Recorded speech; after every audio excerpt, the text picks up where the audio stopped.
मथा छा लिखी छा लिखां छा लिखी छा लिखां ओ सिंध मुंहिंजी अम्मा दुनिया जा सिंधियो हिक मुठ थी सिंध बचायो सिंध मुंहिंजी अम्मा सूंह तुंहिंजी मथा छा लिखी छा लिखां सिंध जो क़ौमी आवाज़ radio voice of Sindh London.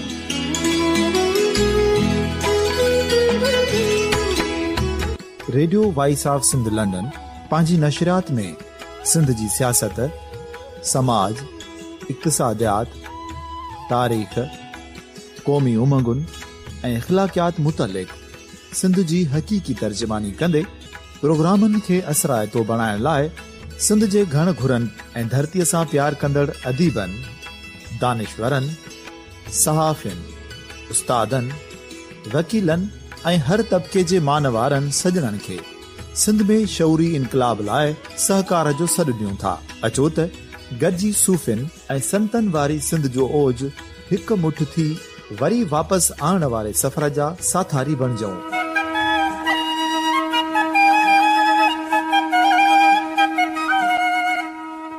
हिक नए सुबुह जी शुरूआत जो पड़ाॾो घर घर, ॻोठ ॻोठ ऐं शहर शहर ताईं पहुचायो।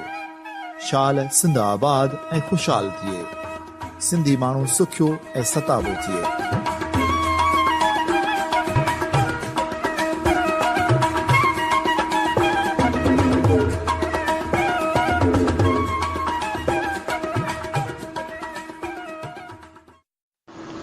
Radio voice of Sindh London जे हिन ख़ुसूसी प्रोग्राम में सामईन मां अव्हां जो मेज़बान वहीद मुस्तफ़ा अव्हां जे समातन में अव्हां खे भलीकार चवां थो।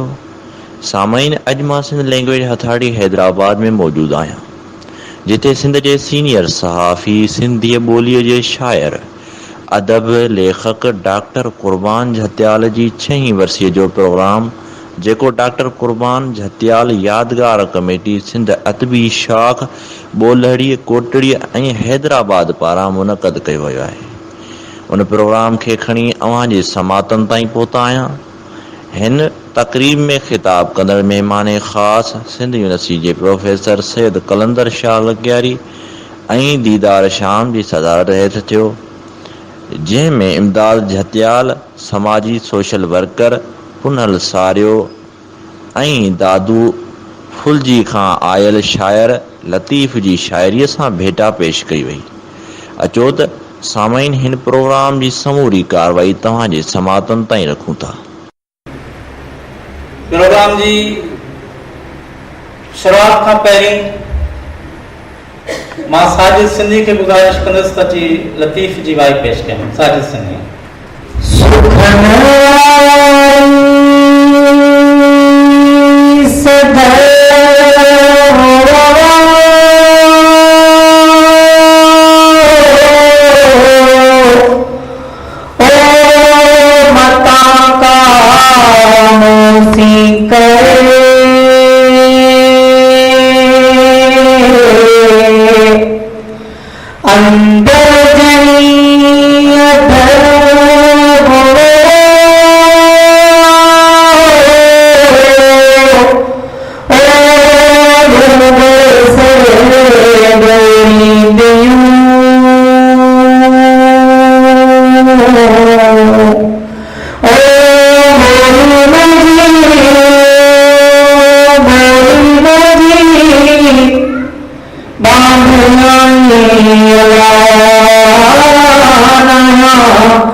क़ौमी शाइर तालब बंबोरे गुज़ारिश कंदुसि त अची पंहिंजी शाइरी पेश करे। तालुक बंगलो। नजर दनवारी दुनिया में असां सूर सहाय वींदासी जे सूलियत लटकाईंदा असां कंध कपाए वींदासी असां सपननि में छा छा ख़ुशियुनि ते ॾाढा पहिरान शलनाम रहे हिन जी जल जो असां जोत जलाए वींदासीं तुंहिंजे ॿारनि खे थोरो ॿार वञे हिकु ॿार को बुख ते मार वञे उन लाशनि ते असां लुड़क वहाए वींदासीं इंसाफ़ मुताबिक़ जे नाणे ते तूं खेल वञी ॾिस थाणे ते मज़लूम जी आह न केरु ॿुधे इहे सूर सुणाए वींदासीं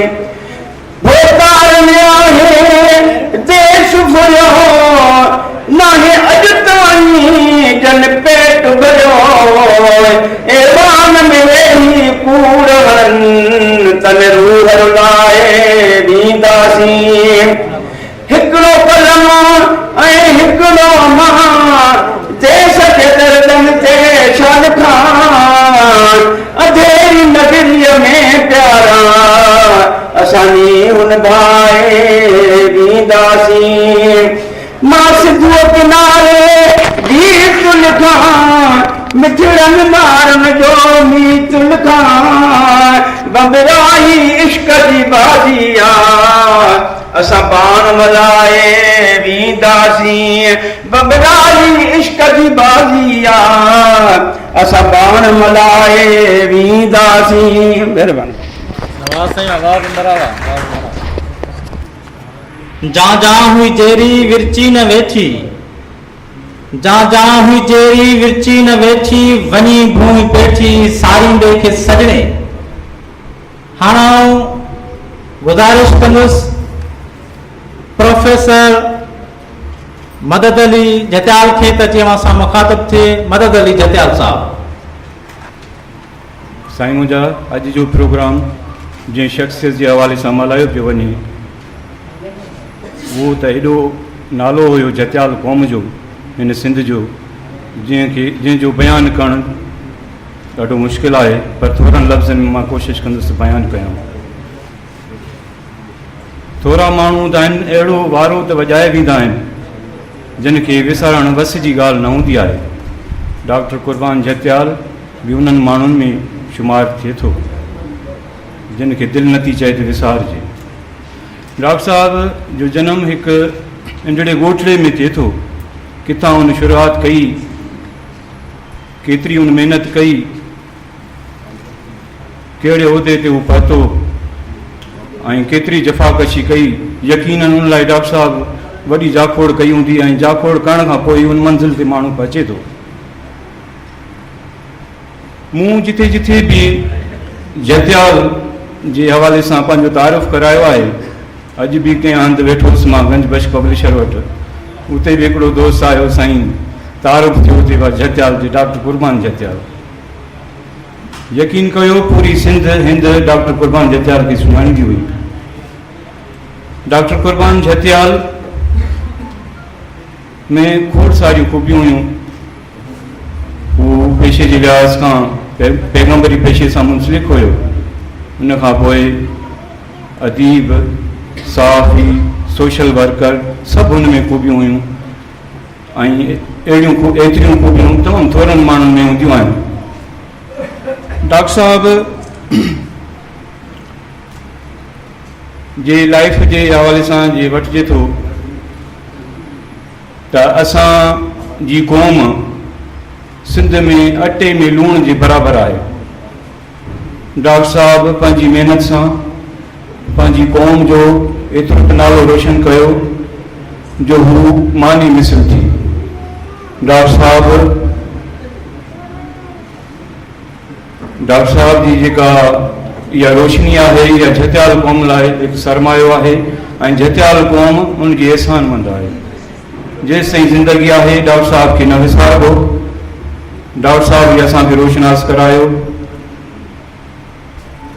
हिन प्रोग्राम जे तवसल सां कुझु गुज़ारिश कंदुसि पंहिंजी कम्यूनिटी खे, पंहिंजी जतियाल कम्यूनिटी खे त महिरबानी करे जतियाल डॉक्टर कुर्बान जतियाल खे कॾहिं न विसारिजो। डॉक्टर कुर्बान जतियाल अहिड़ी शख़्सियत हुयो जीअं असांजो नालो रोशन कयो, असांजी क़ौम जो नालो रोशन कयो। डॉक्टर कुर्बान जतियाल जो हिकिड़ो ॿियो पहलू जेको रेडियो लिसनर जे हवाले सां हुयो, उहो अहिड़ो त पहलू हुयो जो डॉक्टर साहब त अहिड़ी गहराई में वियो जो रेडियो हुजे, रेडियो स्टेशन हुजे ऐं डॉक्टर साहब जो नालो न हुजे, डॉक्टर साहब जी तारीफ़ न हुजे, इहो नामुमकिन हुयो। पर अफ़सोस सां चवणु थो पइजे त डॉक्टर साहब लाइ रेडियो स्टेशन्स को कमु न कयो आहे डॉक्टर साहब जे हवाले सां। हालांकि डॉक्टर साहब जे हवाले सां उनजी लाइफ ते डॉक्यूमेंट्री रेडियो डॉक्यूमेंट्री जे हवाले सां उनजी इंट्रोडक्शन आहे, रेडियो ते हलणु घुरिजे हा। हर साल उनखे रेडियो स्टेशन्स उनखे यादि कनि हा। डॉक्टर साहब छा छा न कयो रेडियो स्टेशन्स लाइ। उन रेडियो लिसनर्स जी एसोसिएशन क़ाइमु कई, उन रेडियो स्टेशन्स जे हवाले सां किताब पब्लिश कराया, ॿाहिरि पब्लिश कराया किताब। छा छा रेडियो पाकिस्तान जे लाइ उन न कयो। पर अफ़सोस सां चवणो पइजे थो त रेडियो पाकिस्तान डॉक्टर साहब खे ईअं विसारे छॾियो आहे जीअं को डॉक्टर साहब जो को वजूद ई न हुओ। इहा मयार आहे असांखे रेडियो स्टेशन्स खे। उनखां पोइ जेको माण्हू कुझु बि करे थो उनखे कम से कम हौसलो त ॾिजे, उनजी महिनत खे, उनजी जिदोजहद खे कुझु त हौसलो ॾिजे। हौसले खां सवाइ ॿियो माण्हू ॾेई बि छा थो सघे, पर हिते हौसलो बि नथो ॾिनो वञे। इनशाला मूंखे यकीन आहे त असां पंहिंजे क़ौम, पंहिंजे डॉक्टर साहब ऐं सिंध लाइ घणो कुझु कंदासीं। वॾी महिरबानी। तमामु सुठा मुक़रर, तमामु सुठा महिमान शाइर पंडाल में मौजूदु आहिनि, मथे स्टेज ते बि मौजूदु आहिनि। गुल क़बर ते आण जा वसियत अथई। डॉक्टर कुर्बान जतियाल जी पंहिंजी शाइरी आहे। गुल क़बर ते आण जा वसियत अथई, थोरो घणो पियो साल जा वसियत अथई। बेरुखीअ जो प्यारे ज़हर मारियो अथई, यादि में ॾिया ॿार जा वसियत अथई। यादि में ॾिया ॿार जा वसियत अथई। कांग लवे भित ते किरई हथ मां, नाव मुंहिंजो मिठी पुकार जा वसियत अथई। नाव मुंहिंजो मिठी पुकार जा वसियत अथई। डायरी प्यार जी रखजा महफ़ूज़ तूं, डायरी प्यार जी रखजा महफ़ूज़ तूं। मुंहिंजूं तहरीरूं नसार जा वसियत अथई।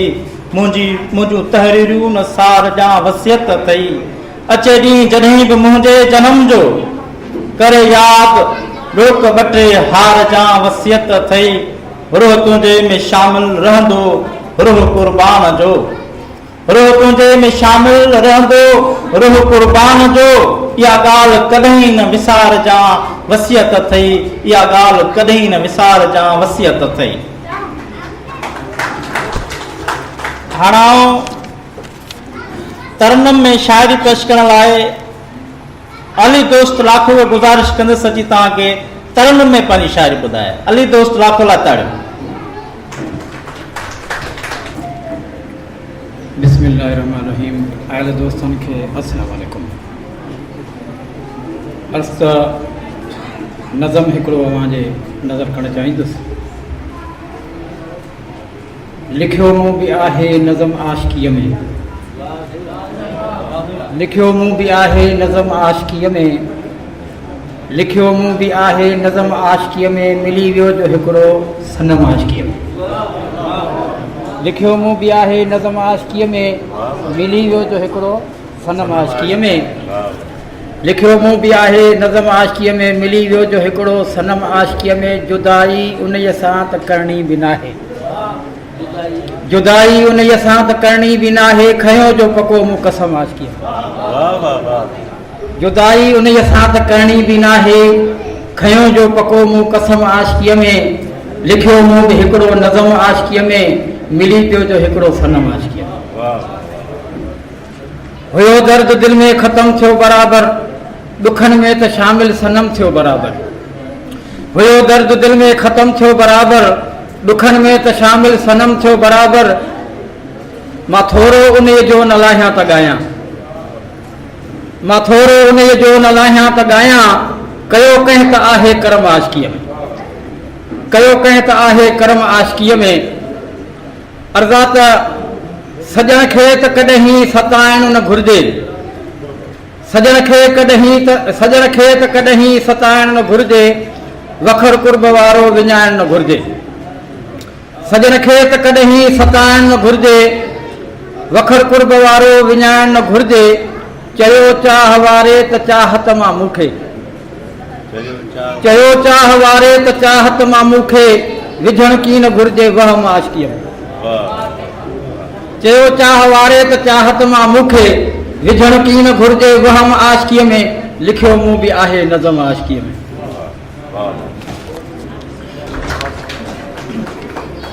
वाह साईं वाह शाइरनि खे दाद ॾींदा कयो तारी न मिलंदी शाइर को क़ौम में मज़े में न ईंदो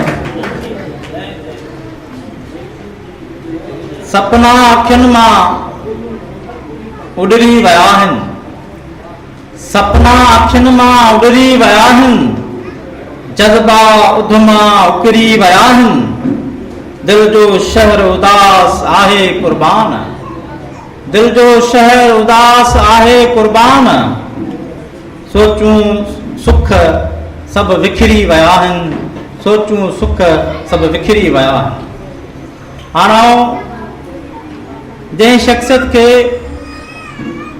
ख़िताब करण लाइ गुज़ारिश कंदुसि साईं पाण तमामु वॾा सीनियर सहाफ़ी आहिनि सिंध अख़बार जा एडिटर आहिनि डॉक्टर क़ुर्बान जतियाल जो सहाफ़त वारो पासो बि तमामु जेको आहे सो निमाया रहियो आहे तंहिं करे असां चाहींदासीं त महेश जेको आहे कुमार अची पंहिंजो डॉक्टर क़ुर्बान जतियाल जी जेको आहे शख़्सियत ते ॿ लफ़्ज़ ॻाल्हाए महेश कुमार एडिटर सिंध अख़बार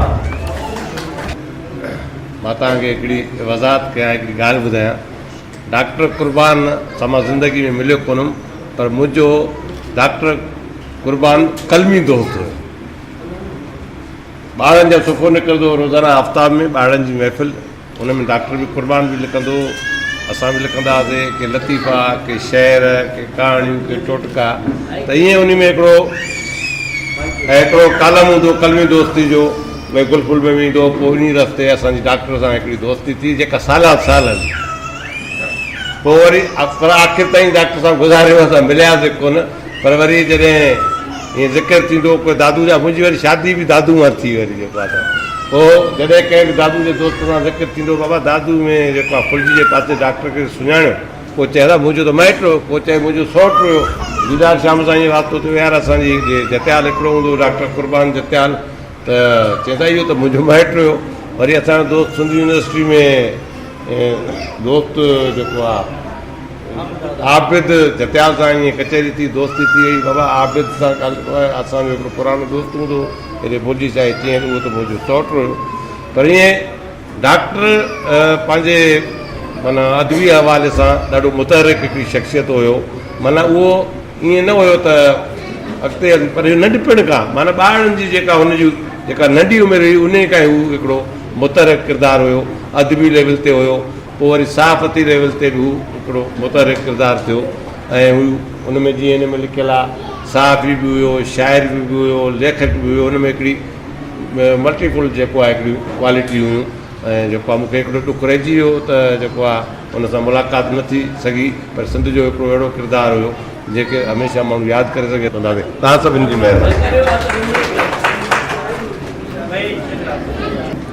चाहूं पिरमूं साभूं मथे सजणे जा भू पेड़ो मुंह सा भू मथे सजने धिन रतबा धूड़ में उभे ॾिठा सो ॾींहं मणे ॾूं उथी लोच लतीफ़ चए उथी लोच लतीफ़ चए। हाणे जटाल बरादरी जे इंतहाई अहम सरगर्म फर्द क़ौमी अवामी तहरीक खां वंदे क़ौमी अवामी तहरीक ताईं मुतहरिक रहंदड़ लियाकत अली जटाल की गुजारिश करने सची आवाज़ सां मुखातिब थिए। लियाकत अली जटाल साहब। स्टेज ते वेठल दोस्तों ऐं पिंडाल में हाज़रीन वेठल हाज़रीन अस्सलाम वालेकुम। साथियों, डॉक्टर कुर्बान सां त मुंहिंजा घणा रिश्ता को हिकिड़ो कोन हो, पर आउं फ़क़ति हिकिड़ो थो ॿुधायां त हू मुंहिंजो मारोटो, ॿिया फ़िलहाल कोन थो ॿुधायां। डॉक्टर ॻोठ हिकिड़े नंढड़े ॻोठ में पैदा थियो। शुरूआती तइलीम बि उन ॻोठ मां पढ़ियईं, मैट्रिक ताईं त ठीकु ठाक पढ़ियो, एॾी का हुनखे वॾी तकलीफ़ न आई। पर पोइ 11 क्लास 12 खां पोइ MBBS ताईं हू तमामु ॾुखियुनि हालतुनि में पढ़ियो। हुन वटि एतिरा पैसा कोन हुआ, पर दोस्तनि माइटनि मिटनि जी मदद सां कीअं बि करे मिड़ी MBBS पास करे वियो। जॾहिं MBBS पास कयईं तॾहिं कंहिं टेक्निकल सबब जे करे हुनखे नौकरी न मिली सघी। जॾहिं त उहो दौर जूननि जो दौर हो ऐं सॼे नौकरियूं खे ॾिनऊं, पर हिन में हिकिड़ो को फॉल्ट रहिजी वियो, उन करे हिनखे नौकरी न मिली ऐं हिन पंहिंजी फिल्जी में क्लिनिक खोली। फिल्जी में जॾहिं क्लिनिक खोली त पहिरें ॾींहं ते हिन वटि 25 मरीज़ आया, जॾहिं त 6 महीना डॉक्टर वांदा वेठा हूंदा आहिनि, पर हिन जी एतिरो असर शुरू कयो जो पहिरें ॾींहं ई 25 मरीज़ आया। शुरू खां वठी अदबी लॾे सां लाॻापियल हो। जॾहिं पढ़ंदो हुयो त लतीफ़ अदबी क्लब में हिसो वरितई, जेको हिलाल पाकिस्तान वारा हलाईंदा हुआ। उन खां पोइ जॾहिं MBBS पास करे फिल्जी में क्लिनिक खोली त फिल्जी जे हर प्लेटफॉर्म ते हिन हिसो वरितो। सिगा हुजे, अदबी संगत हुजे, वापारियुनि जी तंज़ीम हुजे, सहाफ़त हुजे, मतिलबु त हर प्लेटफॉर्म ते हिन पंहिंजो नालो ॻणायो ऐं हुन में हिसो वरितो। पर संदसि जेका वॾे में वॾी तरजीह हुई सा हुई सिंधी अदबी संगत। हुन सां इश्क जी हद ताईं हिकिड़ो हुनजो लव लॻल हो। पहिरीं उनखे अहमियत ॾींदा, उन खां पोइ जो पासो ॿियनि पासनि खे। महिरबानी। अॼु मां तोखे सारे वेठुसि, अॼु मां तोखे सारे वेठुसि, लड़कनि खे बि हारे वेठुसि, मुंहिंजे सोचनि में तूं शामिल, तुंहिंजो नालो वारे वेठुसि, ख़ुशियुनि जाके लम्हा ॻोल्हे दर्दनि खे ॼण धारे वेठुसि, उल्का पंहिंजा पजनि सारा लारण तुंहिंजे लारे वेठुसि, पत्थरनि खे मुंहुं अर्पे जज़्बनि खे छो मारे वेठुसि, केॾी सिक मां घर जी भित ते ॾिया तोलाए ॿारे वेठुसि, मूरत तुंहिंजी मन में सांडे, कुर्बान जीवन सारो घारे वेठुसि, कुर्बान जीवन सारो घारे वेठुसि। नौजवान शायर आहे कमल मेघवाड़, उनखे गुज़ारिश आहे त अची पंहिंजी शाइरी पेश करे। कमल मेघवाड़ नौजवान लाइ तारीफ़ वॼाईंदा गॾु।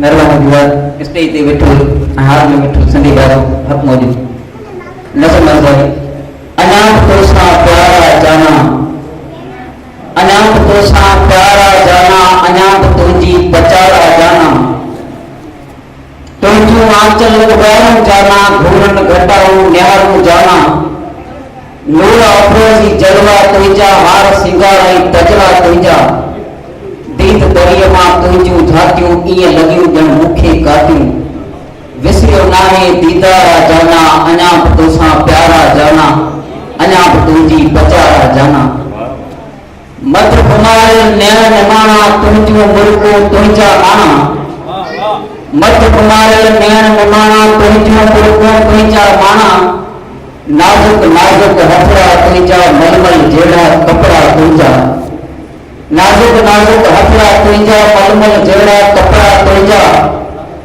कीअं विसारिया अंगल आरा गुप्ता तुंहिंजा भूकन जहिड़ा सावत सावत सारा जाना अञा बि तोसां प्यारा जाना अञा बि तुंहिंजी पचारा जाना तुंहिंजी हर का अदा अखियुनि जी मोह न विसरी मुल्क चपड़जी तुंहिंजी हर का अदा अखियुनि जी मोह न विसरी मुल्क चपड़जी कयल कचहरियूं कोल पुराणा कोल था विसरनि मोल पुराणा यादि अचे थी चाह त तुंहिंजी माखी जहिड़ी मोहबत तुंहिंजी कोप तुंहिंजो करारा जाना अञा बि तोसां प्यारा जाना अञा बि तुंहिंजी पचारा जाना।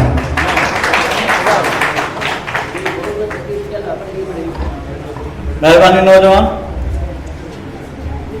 डॉक्टर कुर्बान झत्याल जी 6वीं वरसी जे मौके ते तमामु सुठा शाइर, तमामु सुठा मुक़रर, तमामु सुठा मुंहिंजा दोस्त हिते हिन पंडाल में मौजूदु आहिनि। संदसि हिकु वेझो साथी दोस्त सिगा मां साईं गुलाम रसूल खोसो बि मौजूदु आहे। मां खेसि इज़त एतिराम सां गुज़ारिश कंदुसि त अची पाण डॉक्टर कुर्बान झत्याल जी शख़्सियत ते पलव लॻल आहे। गुलाम रसूल खोसो साहब। अवल अला अलीम आला आलम जो धणी कादिर पंहिंजी कुदरत सी क़ाइम आहे क़दीम वाली वाहिद वैदहू राज़िक रब रहीम सो सारा आहे सचो धणी चई हमदा कीम करे पाण करीम चोड़ों जोड़ जहान जूं। पर हुन में हिकिड़ी ख़ासि ख़ूबी हूंदी जंहिं कम में हथ विझंदो उनखे पाए तकमील ताईं पुॼाईंदो।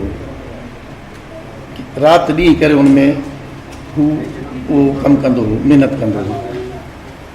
डॉक्टर कुर्बान ॿारनि खां वठी जॾहिं ॿारु हुयो त बि हू गुल फुल रिसालो निकिरंदो हो। उन रिसाले में गुलनि जहिड़ा ॿार जे हवाले सां बि हू काफ़ी ॻाल्हियूं उन में लिखंदो हुयो। रेडियो दोस्त ॻाल्हि करे विया, हाणे मां कहिड़ी रिपीट कयां छो त साॻियूं ॻाल्हियूं आहिनि। रेडियो लिसनर्स जे सिलसिले में स्टेशन या रेडियो वारनि जी जेका हुन ख़िदमत कई, मां सम्झां थो त रेडियो वारनि पंहिंजी पाण ख़िदमत एतिरी कान कई हूंदी जेतिरो उन्हनि खे अॻिते आंदो। मूंखे यादि आहे त फुल्जी स्टेशन में हिकिड़ो प्रोग्राम थियो रेडियो लिसनर्स जो, जंहिंमें रेडियो स्टेशन सां लाॻापियल जेके डायरेक्टर हुया या हिदायतकार हुया या अदीब हुया, साईं ताज जोयो साहिब बि उन प्रोग्राम में हुया।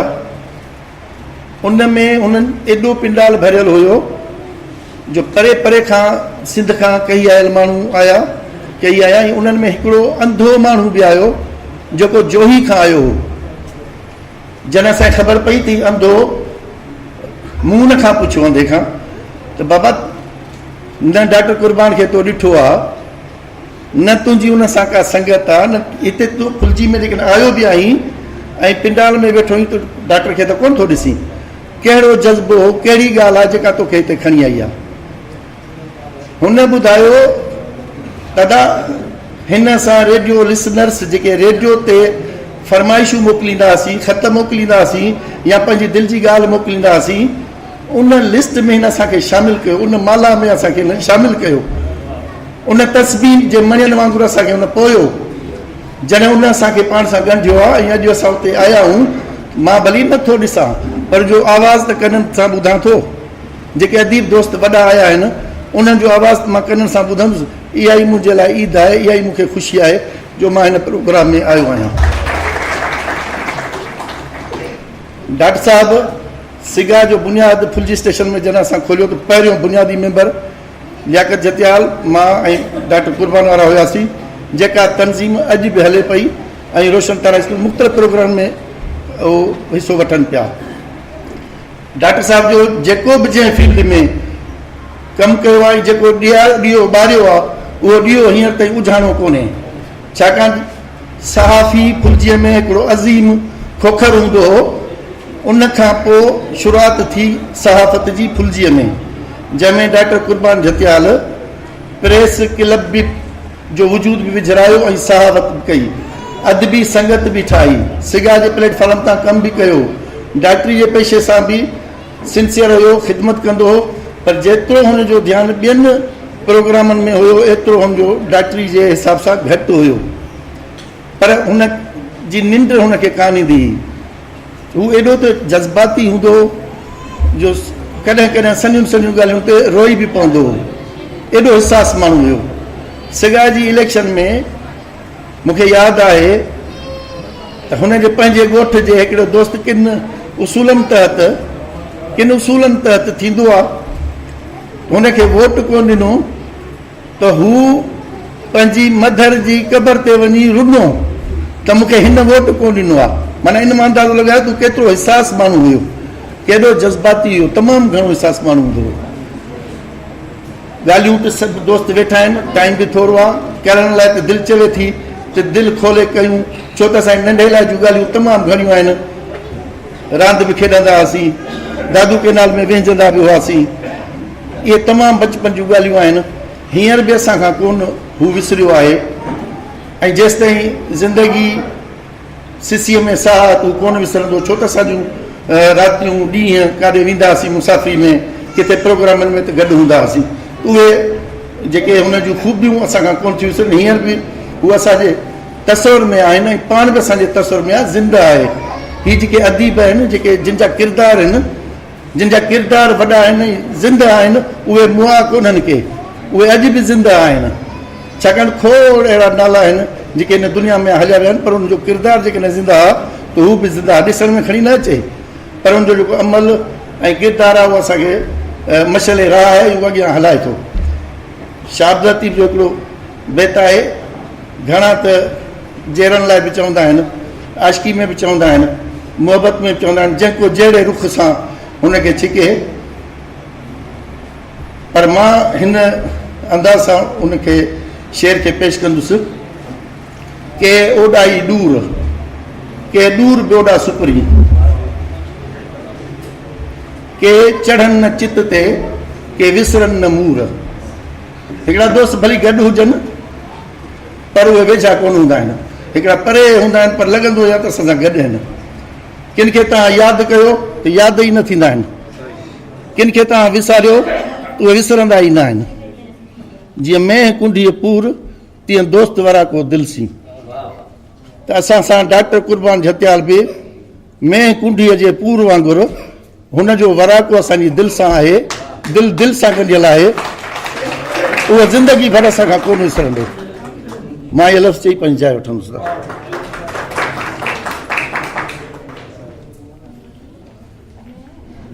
सजणे साणी कंहिं अणासीअ विसरे हैफ़ तनी खे होए वतन जन विसारियो शायरी पेश करण लाइ गुज़ारिश कंदुसि नूर हुसैन करोड़ो खे तजी जो का पंहिंजी शायरी पेश करे मोहतरम नूर हुसैन करोड़ो साहब ही सिंध जा शाइर आहिनि हुन लाइ ताल ज़रूरी आहे तंहिं करे तारुनि जी कंजूस न कयो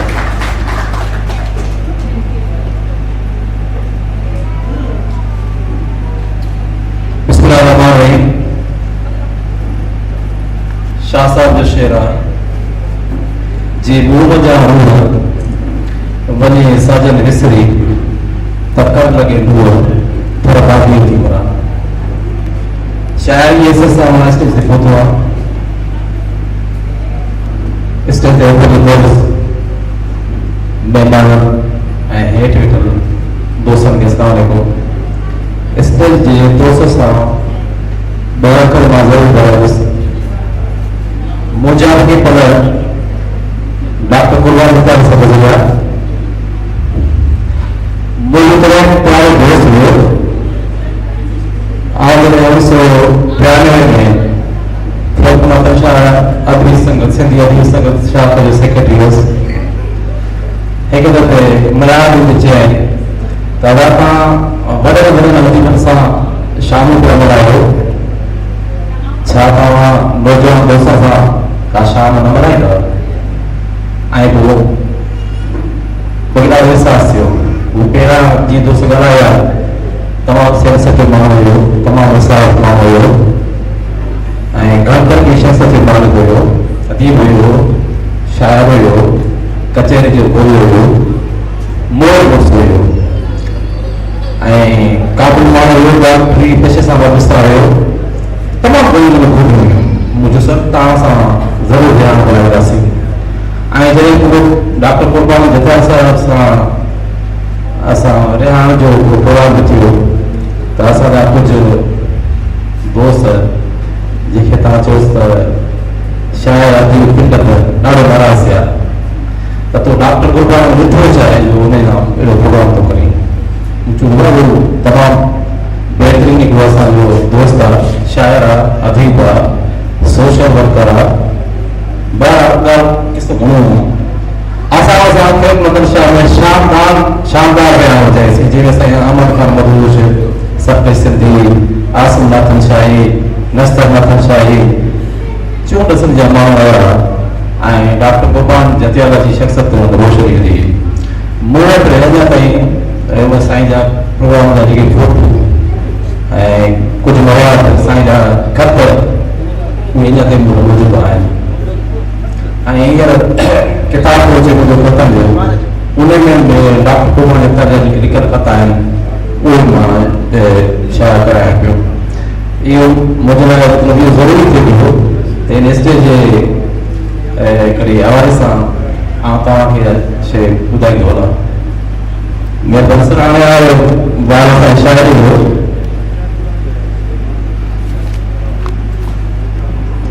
गजल से अर्ज करूं शायरी जो सबसे बेचैन है, शायरी जो सबसे बेचैन है, सिंध सारी जो बेचैन है, शायरी जो सबसे बेचैन है, सिंध सारी जो बेचैन है। ओ तकर तूं फल वसी वसंदो रही, ओ तकर तूं फल वसी वसंदो रही, थर समूरे जो बेचैन है। ओ मिरासी पंहिंजे वाजब खे वजाए, ओ मिरासी पंहिंजे वाजब खे वजाए, जंहिं सॼे जूं पोपटियूं बेचैन आहिनि। कबीलाई वेड़ में, कबीलाई वेड़ में आकहन जूं आकेहूं बेचैन आहिनि। हीज थाणन ऐं हवेलनि जूं रौनकूं, हीज थाणन ऐं हवेलनि रौनकूं, सभु ग़रीबनि सूरतूं बेचैन आहिनि। घोट तो सावरनि खे घोरे ॾिसे, घोट तो सावरनि खे घोरे ॾिसे, कौन सां गॾु सेठियूं बेचैन आहिनि। उहे वॾेरा पंहिंजे हारीअ सां न उचाए, उहे वॾेरा पंहिंजे हारीअ सां न उचाए, जात आहे जूं वटियूं बेचैन आहिनि। महिरबानी सर, महिरबानी। हिन प्रोग्राम में जेके शरीक दोस्त आहिनि मां कोशिशि कंदुसि त उन सभिनी जी दिलि सां आजा करे सघां। साईं जाकत जतियाल पाण हिते ॻाल्हायो, उनजा ॿ फर्ज़ंद आहिनि, आसिम जतियाल, आसिफ जतियाल, ख़ातम जो असांजो दोस्त, असांजो जेको बिरादरी जो अहम फ़र्द, क़ौमी तहरीक जो पुराणो साथी गौंसली जतियाल, सीनियर सहाफ़ी पाण महिल सोभ अख़बार दादूजा, सादिक जतियाल, सरफराज जतियाल, मुमताज़ गोरड़, अब्दुल हमीद, डॉक्टर अब्दुल हमीद जतियाल, ये दोस्त हिते मौजूदु आहिनि। असीं खेनि दिलि जी गहराइनि सां भलीकार चऊं था। डॉक्टर कुर्बान जतियाल जो जहिड़ेकार दोस्त वफ़ा यासीन बि पहुतो आहे, असां खेसि भलीकार चऊं था। इम्तियाज़ अहमद पवार साईं पहुतो आहे, असां खेसि दिलि जी गहराइनि सां भलीकार चऊं था। अहमद पवार साहब वेठो आहे, मुजीब रहमान अबड़ो वेठो आहे, डॉक्टर ज़ुल्फ़कार ज़ौर वेठो आहे। असां सभिनी दोस्तनि खे दिलि जी गहराइनि सां भलीकार चऊं था।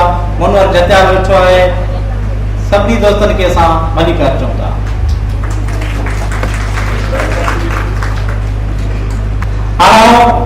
गुज़ारिश कंदुसि डॉक्टर कुर्बान जतियाल जे हिकिड़े पुराणे साथी डॉक्टर जीएम कुरैशी खे जी डॉक्टर साहब जी जेका शख़्सियत ते ॻाल्हाए। डॉक्टर जीएम कुरैशी साहब। अस्सलाम वालेकुम। डॉक्टर कुर्बान जतियाल मुंहिंजे में को रिश्तो हो, मां हुनजो टीचर हो, ही मुंहिंजो स्टूडेंट हो। टीचर स्टूडेंट जे हैसियत में मां मेडिकल कॉलेज में प्रोफेसर आहियां, हिन वक़्तु प्राइवेट में 3 35 बेचूं कढियूं आहिनि, 35 बेचिस चांडिका में करेसि, LMC में, PMC में। चांडिका जे दौरान इहो शुरूआती में दौर हो। हाणे कुर्बान जथार जो जेको मेन पहलू जेको मूंखे पहिरीं इम्प्रेस कयो थोरो उन ते ॻाल्हाईंदुसि। ही मूं 33 बेचूं इहो सॼो मां चवण जो मक़सदु इहो आहे त 35 बेचिस कढण में ज़ाहिरियत स्टूडेंट्स खोड़ हज़ारे मां कढिया हूंदा, पर उन्हनि में ही वाहिद स्टूडेंट हो जेको मूंखे अजीब ग़रीब अजोब ऐं ग़रीब सची बड़ी ग़रीब हो, मिसकिन एॾो अमीर कोन हो, पर अजीब क़िस्म जो स्टूडेंट आहे जो अॼु ॾिठे मां हिनखे विसारे न सघियो। उन जो सबबु ॿियो त हिन में कमु करण जो जुनून टीचरनि जे लेवल ते बि स्टूडेंट जे लेवल ते, इहे शयूं मां हिन में ॾिठियूं। हाणे हिन खे थोरो मां डिफाइन कंदुसि। पहिरीं डॉक्टर मदद जे लाइ मां थोरो एक्सक्यूज़ कंदुसि त डॉक्टर कुर्बान जतियाल जो वीहल छतियाल हो ई कोन, सही हुनजो वीहल ॾाढो हाई लेवल जो हो। मां सिर्फ़ु 2 शख़्सियतुनि जो वरसी ज़रूरु अटेंड कंदो आहियां। अॼु राति मां गंबट में हुउसि, मुंहिंजी वाइफ टेलीफोन कई त सुभाणे जतियाल जी वरसी आहे। मां उतां निकितुसि, तबियत सही कान हुई, हिन वक़्तु बेड पातल आहे चेल में, पर मुंहिंजो इहो अटेंड कयुसि छाकाणि त हीउ वाहिद स्टूडेंट हो जेको मूंखे अॼु ॾींहं ताईं विसरियो न। इहा अजीब क़िस्म जो माण्हू जुनूनी फ़र्क़ु हिन जूं इहे न त हू चाहींदो त मां हर फील्ड में कमु कयां जेको सिंध जे फेवर में, सिंधी क़ौम जे फेवर में। जतियाल कम्यूनिटी जो उन तस्वर ई कोन्हे। ऐं हीअ जेका बीमारी असां में पैदा थी आहे, क़ौम सिंधी आहे, क़ौम जतियाल आहे ई कान। भई लिगारी और जी त लिगारी क़ौम आहे, त 80 जेको आहे सो नौकराणी क़ौम जूं असां हुनजो वियल हो सिंधी क़ौम। हिकु ॾींहुं असां टीचर वेठा हुआसीं कचहरी में, बिलावल भुट्टो नमूनो आयो हो, हुन नालो रखियो ज़रदारी, बिलावल भुट्टो ज़रदारी। वेठा हुआसीं त हिकिड़ो नओं असां टीचर आयो, हुन मूंखे तारीफ़ सही तव्हां केरु, मुंहिंजो कुरैशी बरूख। थोरो हैरान थी वियो त चईसे इहो कीअं, मुंहिंजो भुट्टो ज़रदारी थी सघे थो, मां कुरैशी बरूख नथो थी सघां। इहे जेके न इहे लफ़्ज़ी जेके ज़ात ते नाइदात, ज़ात जी का हैसियत कान्हे, सुञाणप हुन वॾो वियल हो।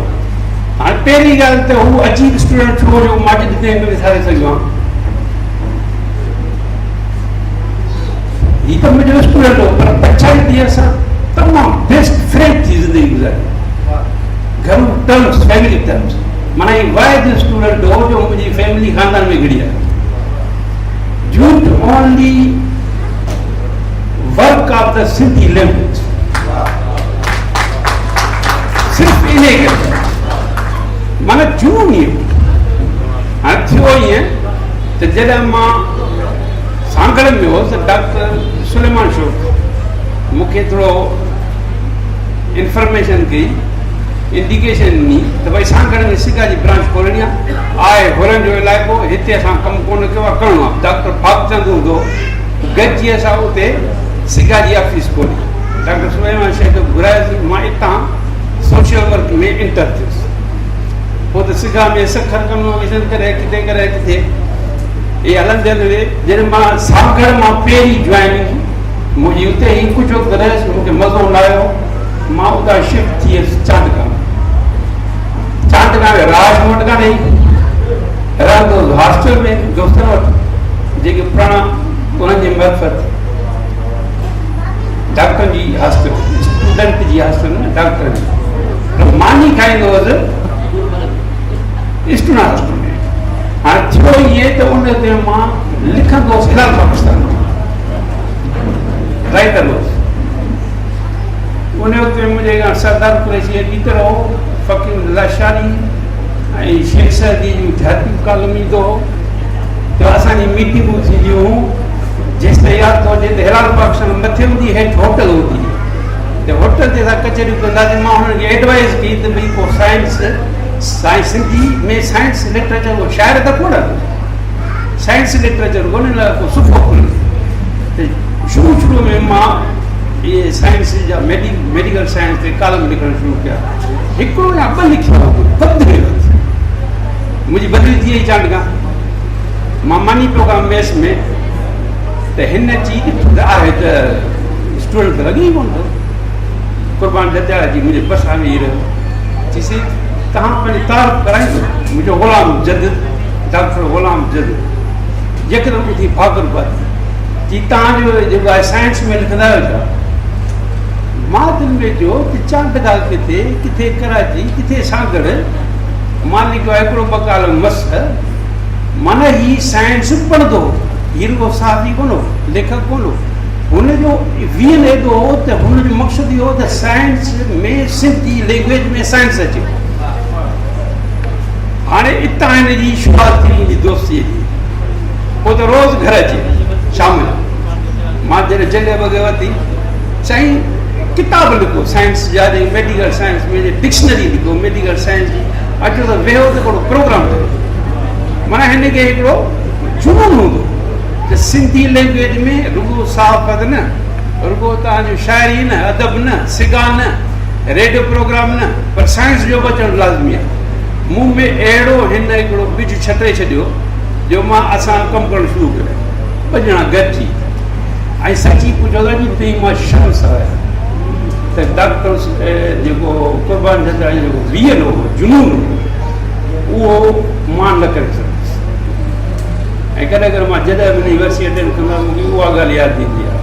हिकिड़ो ॿियो त अजीब क़िस्म जो इन करे थो चवां त हीअ हिनखे यानी त एॾो दिलचस्पी हूंदी सिंधी लैंग्वेज लाइ। असांजो साथी अयूब खोसो खे तकरीब में वञिणो आहे खेसि तकड़ आहे तंहिं करे मां खेसि गुज़ारिश कंदुसि साईं अयूब खोसो तमामु सॼो वॾो नालो आहे अदब में शाइरी में पाण मौजूदा वक़्त में सिंधी अदबी संगत जो मरकज़ी जॉइंट सेक्रेटरी आहे। मां खेसि गुज़ारिश कंदुसि त अची जोगासो डॉक्टर कुर्बान जतिया जी शख़्सियत खे बर्दाश्त कराए ऐं पंहिंजी शाइरी पेश करे। अयूब खोसो साहब खामोश की जानम रहूं खामोश की जानम फटन के को फलोरे थो रहूं खामोश की जानम फटन के को फलोरे थो कदे कींझर पुकारे थी करे बमरोर झोरे थो। असां तारीख़ जे ऋण में लुटायूं आशिकियूं आहिनि असां तारीख़ जे ऋण में लुटायूं आशिकियूं आहिनि तॾहिं बीजल अञा ताईं असां में चंद चोरे थो। सिंध जा वारसो लतीफ़ जी ॿोली जी मालिकी कंदड़ सान्यावंद स्टेज ते वेठल सिंध जा इंतहाई क़दावर शख़्सियतूं ऐं साम्हूं वेठल दोस्तो भेनरो जीअ लतीफ़ जी ॿोली हक़ मौजूद ज़माननि खां वठी ज़िंदगी ऐं मौत ते ॻाल्हायो वियो फ़लसफ़े तशरीह कई आहे ज़िंदगी छा आहे मौत छा आहे शाइरी उनखे पंहिंजे रूप में पेश कयो आहे। असीं जेके आर्ट जा आशिक़ माण्हू आहियूं उन्हनि ज़िंदगी जो नओं शऊर नओं फ़लसफ़ो शाह लतीफ़ खां सिखियो आहे जे टे सदियों अॻे चयो त मरण मूं सिवाओ पुठी थो बंदि करियां। हिकिड़ो मौत आहे जेकी पुठी ते माण्हू वञण जे बावजूद मरे नथो। लतीफ़ जा जेके असीं पेरोकार आहियूं उहे इन नतीजे ते पहुता आहियूं त मौत बरहक आहे पर उहो कहिड़ो जुज़ आहे वो कहिड़ो मंज़िल आहे जो माण्हू मरी त मरे नथो त फ़क़ति हिकिड़ो ई मंज़िल आहे त जेको प्यार करे थो इंसानियत खे वेझो रखे थो पंहिंजी धरती पंहिंजी क़ौम ॿोली सां निभाए थो, उहो माण्हू मरे नथो। डॉक्टर कुर्बान अली सजाल ऐं मुंहिंजो हिकिड़ो नातो इहो रहियो आहे त असां गॾिजी 1987 खां वठी रेडियो लिसनिंग जी दुनिया में आयासीं। तॾहिं साईं बि शाइरी अञा कोन पे कई ऐं मूंखे बि शाइरी जे जेका शीर जी बि ख़बर न हुई। असांजो इहो सफ़र जेको शुरू थियो हो इहो 89 ताईं गॾियल हलियो। इन में असांजा इहे नाता या तालुकात जेके हुआ उहे हिकिड़ी रेडियो लिसनरनि जी हिकिड़ी पंहिंजी दुनिया हूंदी जंहिंमें इंतिहाई मोहबतूं हूंदियूं आहिनि। मोहर अॼु बि डॉक्टर जा उहे ख़ूबसूरत ख़त मौजूद आहिनि ऐं मुंहिंजा ख़त बि थी सघे थो डॉक्टरनि जे कुएरनि वटि हुजनि। इन मोहबतनि में असांजी गॾिजाणियूं थींदियूं हुयूं ऐं जॾहिं असीं शादियुनि ऐं वीडियो सुनतनि जा कार्य कंदा हुआसीं तॾहिं बि उहे रेडियो लिसनर हिकु ॿिए वटि ईंदा हुआसीं ऐं इहो सिलसिलो हूंदो हो। इन सिलसिले में जा मूं ऐं डॉक्टर कुर्बान सां ॿिन्ही जेका वाट वरिती उहा सिंधी अदब ऐं सिंधी शाइरी जी तमामु थोरा उहे साथी हुआ जंहिंमें रजब बुगियो हूंदो या चंद के अदी शबाना जहिड़ियूं छोकिरियूं हुयूं जेके रेडियो जी दुनिया में जा हिकदमि सिंधी अदब जी दुनिया में अची उन्हनि हिकिड़ो पंहिंजो किरदारु अदा कयो ऐं डॉक्टर उन इंसाननि मां रहियो जेके रेडियो जी उन दुनिया खां वठी बाद में जॾहिं असांजा उहे सफ़र हलिया तॾहिं हिकिड़ी सोच नोट पए थी त ही समाज जेको 1980 खां पोइ हिकिड़े लांग बूटनि जे पेर में ठाहियो ऐं उन्हनि कोशिशि इहा कई त सिंध जे अंदरि कुतबखाना लाइब्रेरियूं रोशन ख़याली सभु कुझु ख़तमु बर्बाद कयो वञे कंहिं बि घर में को किताब न हुजे। उन दौर में डॉक्टर कुर्बान जहिड़े माण्हुनि न सिर्फ़ु पाण पर पंहिंजे उन्हनि राज्यनि में पंहिंजे उन नस्लनि में उन किताब जो इश्क पैदा कयो।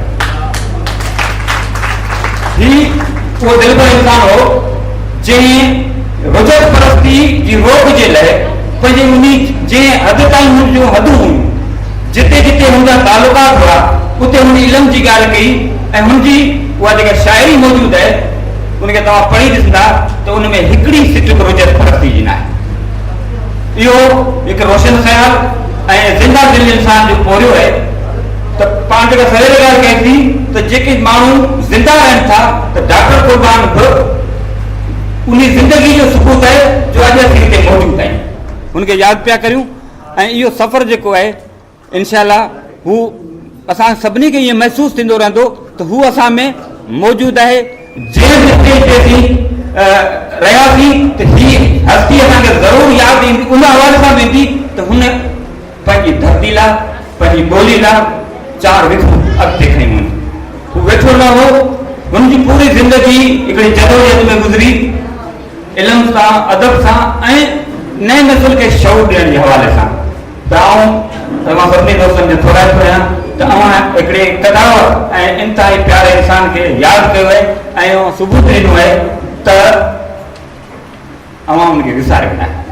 वरसी ऐं विसरी लफ़्ज़नि जी तव्हां जॾहिं अखर गॾु कंदा अखर साॻिया ई जॾहिं की असांजे दिलनि ते जेको लफ़्ज़ विसरी अची वेंदो आहे त पोइ असीं वरसियूं कोन वधाईंदा आहियूं। जॾहिं असीं वरसियुनि जा इहे सिलसिला जोड़ींदा आहियूं त उहो लफ़्ज़ वरसी ऐं विसरी में जेको विसरी लफ़्ज़ ख़ारिज थी वेंदो उते वरसी ईंदो आहे जंहिंजो मक़सदु इहो थींदो आहे त तूं असांखे यादि मौजूदु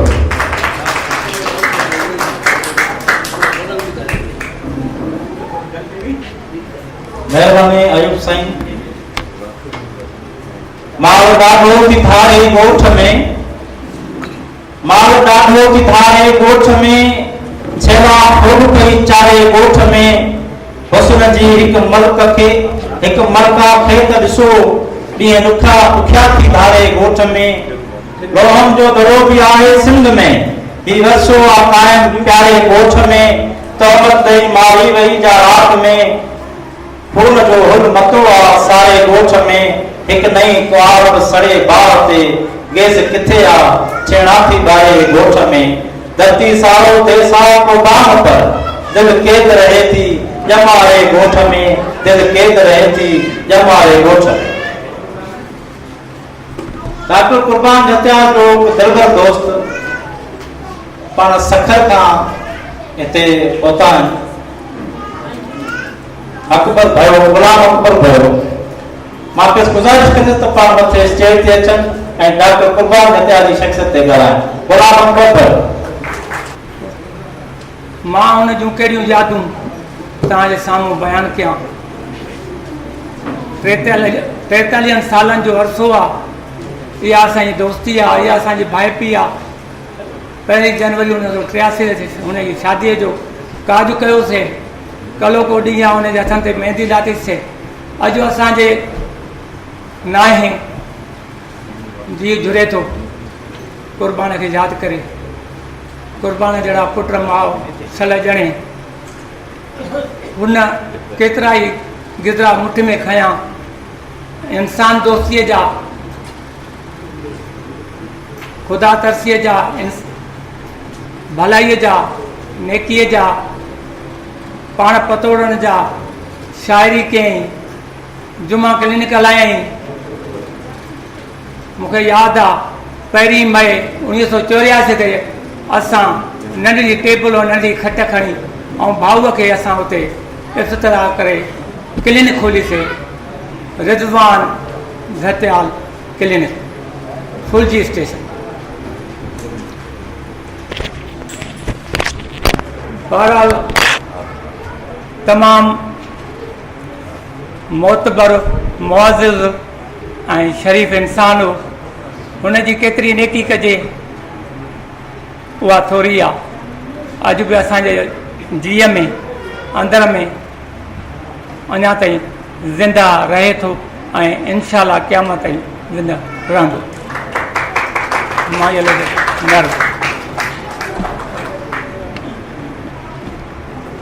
अॼु न मुताक़नि में तालिब तवारीन आदेसी उथी विया जे जीअ खे जियारीन, आदेसी उथी विया जे जीअ खे जियारीन, मयूमू मारीन जे जीअ खे जियारीन से लाहूती लॾे विया। हाणे गुज़ारिश कंदुसि सीनियर शाइर साईं अब्दुल जब्बार ताक़ी साहब खे त जी जो का शाइर पेश कर। अदीम शख्सियत 6 साल असां जुदा थींदे हुनखे गुज़रिया आहिनि। डॉक्टर कुर्बान जतियाल। डॉक्टर कुर्बान जतियाल हिकु पासां माण्हू न हुयो। शागिर्द डॉक्टर बि हुयो, सुठो शाइर बि हुयो। सिंधी अदबी संगत सां वालिहाना हुनजी अक़ीदत ऐं मोहबत हूंदी हुई। सिगा जो प्लेटफॉर्म हुजे हुन ते बि हुनजी ख़िदमत वण विसरंदड़। डॉक्टर ते मां छा ॻाल्हायां, जॾहिं रेडियो खोलींदा हुआसीं त फुलजी जो नालो अञा वटि को त सम्झंदासीं त इहो कुर्बान जो नालो हूंदो। कुर्बान जतियाल जूं अणगणियूं अदबी ख़िदमतूं जेके विसारण जे क़ाबिल न आहिनि। मुंहिंजो हुन सां मुलाक़ातूं थियूं। हे अनवर आज़ाद वेठो आहे, शोबे मैक्सिम में बि हुन सां रिहान मलाई वई, उन में मां मौजूदु हुयुसि। उन खां अलावा कई प्रोग्राम मेड़ में थिया, हुन सां मुलाक़ात हूंदी हुई। हू न रुगो हिकिड़ो सुठो शाइर ऐं अदीब हो, पर हू बहितरीन दोस्त ऐं हू बहितरीन माण्हू हुयो। पर माण्हू ऐं इंसान में बि फ़र्क़ु अथव। इंसान जे लाइ हिकिड़ो शेर आहे, न हिंदूअ खे ॻोल्हियो, मुस्लमान खे ॻोल्हियो, हा फुरक़ान खे ॻोल्हियो, यज़दान खे ॻोल्हियो। ॻोल्हण सां त हर शइ मिली वेंदी आहे। यार इंसान लभे कोन थो, इंसान खे ॻोल्हियो। कुर्बान जतियाल हिकु बहितरीनु इंसान हो। मां कुर्बान जतियाल ते वधीक कोन ॻाल्हाईंदुसि। इलाही माण्हू आहिनि जेके ॻाल्हाईंदा, मथे स्टेज ते वेठल जेके माण्हू आहिनि असांजा साञा वंद सुठा बहितरीन दोस्त, उहे बि हुन ते रोशनी विझंदा। ऐं पंहिंजे शाइरीअ मां हिकिड़ो ग़ज़ल आहे, उहो मां ॿुधाईंदुसि। पर पहिरियों शाह लतीफ़ जो त जिन दी सरे नसाए रखती मर सुज तनका जिन दी सरे नसाए रखती मर सुज तनका हू झड़कन तू झको थी पांद गिचे गल पाए वनी पाण परचाए मता रुको ही रह गज़ल ताज़े मां ॿुधायां थो तरन्नुम में थो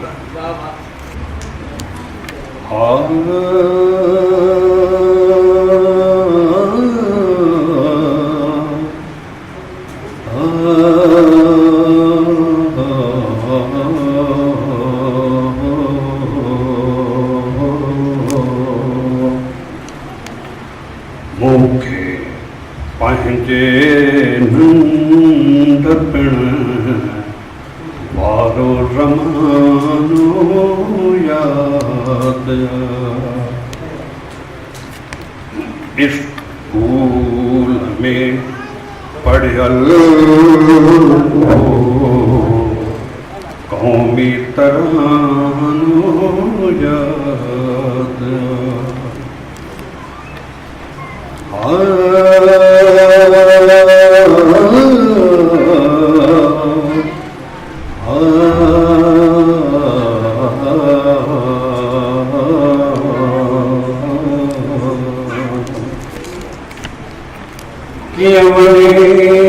काबू कयो महबूब जी हिकिड़ी अदा कीअं वञी काबू कयो महबूब जी हिकिड़ी अदा ताहिरीअ ते लिखल सारो फसानो यादि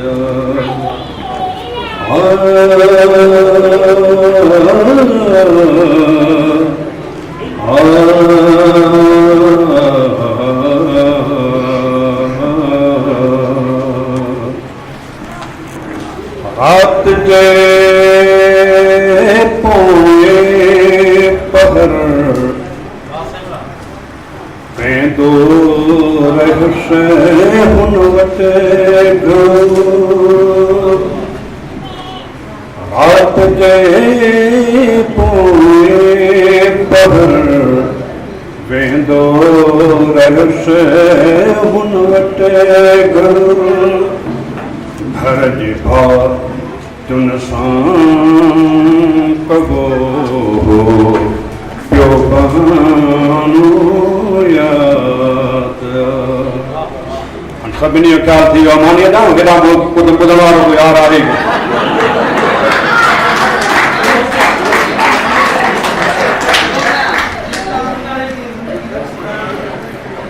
मुंहिंजे जवानी हुस्न ते हू पाण थियो मोहत घणो मुंहिंजे जवानी हुस्न ते हू पाण थियो मोहत घणो चाह सां चपड़ा चुमण दास्तानो यादि शहर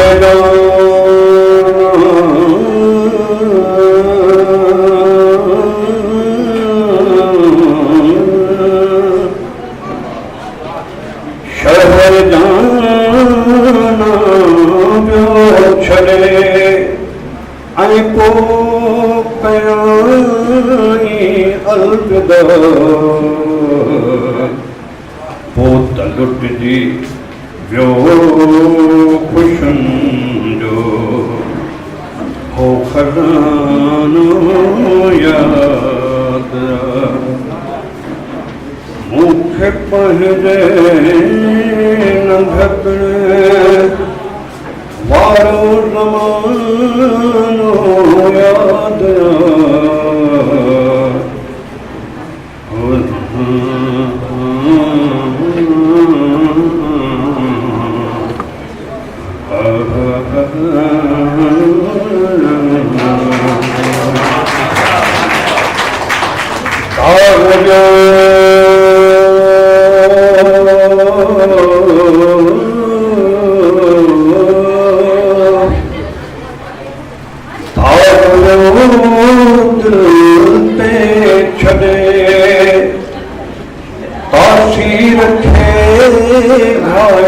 करे दिल ते अज भी और रखमा वारो निशानो याद दिल ते अज भी और रखमा वारो निशानो याद स्कूल में पढ़ियल सजो कौमी तरानो याद मूंखे पंहिंजे नंढपण वारो ज़मानो याद। Thank U sir.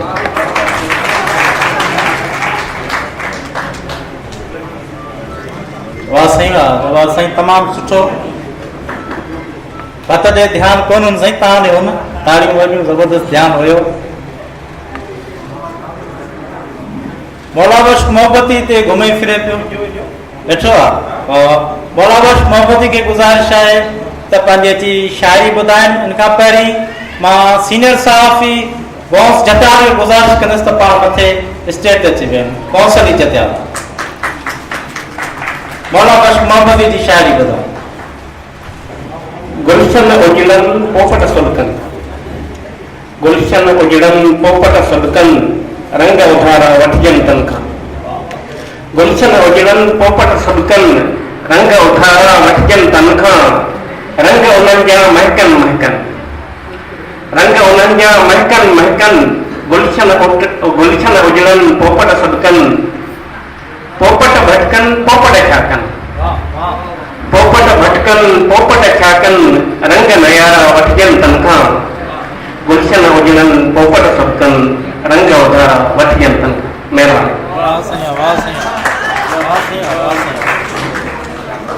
असांजो सुहिणो शाइर अनवर सागर कांबड़ो मौजूदु आहे। असांखे गुज़ारिश कंदासीं त पाण मथे स्टेज ते अचनि ऐं पंहिंजी शाइरी ॿुधाए। अनवर सागर कांबड़ो लाइ ताड़ियूं।